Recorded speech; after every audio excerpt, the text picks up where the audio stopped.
ব্রাহ্মণবাড়িয়ার নবীনগরে হাড় অঞ্চলের কচুরিপানা দিয়ে তৈরি হচ্ছে জৈব সার। জলকমল নামের জৈব সার দামে কম ও মান ভালো হওয়ায় কৃষকদের আগ্রহ বাড়ছে।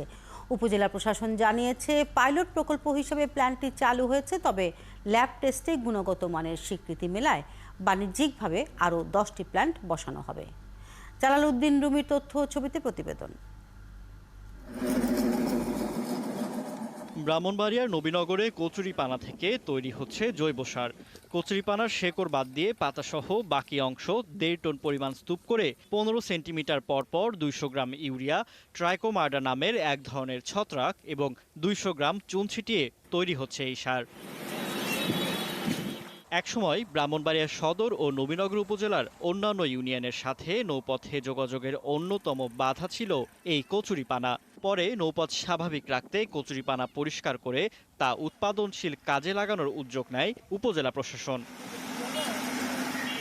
বর্তমানে উপজেলার বিসিইসির 26টি ডিলার এই সার বিক্রি করছেন। তারা বলছেন এই সার তৈরি করতে সময় লাগে 2 মাস। আমরা সার তৈরি করতেছি, সার আপনার ফসল উন্নত করতেছি। ব্যাপক চাহিদা আছে, এবিধে আমরা জলকমল বিক্রি করতেছি। 10 জন কৃষকের সমন্বয়ে তৈরি এই প্ল্যান্টটি থেকে প্রতি মাসে 5 টন সার উৎপাদনের কথা জানালেন উপসহকারী কৃষি কর্মকর্তা। এই জৈব সারটি দিয়ে আসলে আমাদের কৃষকের খুব উপকার হয়, রাসায়নিক সার ব্যবহার কম হয় এবং এই সারটি দিয়ে সবজি অন্যান্য আরও অন্য ক্ষেত্রে ব্যবহার করা হয়। এতে কর্মসংস্থান সৃষ্টির পাশাপাশি উপজেলায় রাসায়নিক সারের ব্যবহার 25 ভাগ কমায় বৈদেশিক মুদ্রার সাশ্রয়ের কথা জানালেন উপজেলা নির্বাহী কর্মকর্তা।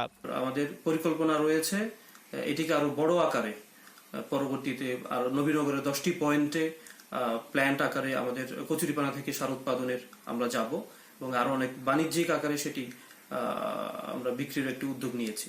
ল্যাব টেস্টে গুণগত মানের স্বীকৃতি মেলায় বাণিজ্যিকভাবে আরও 10টি প্ল্যান্টের কাজ চলছে, যা থেকে প্রতি মাসে 50 টন জৈব সার উৎপাদিত হবে বলে জানানো হয়েছে। ফারদিন নীরব, 71।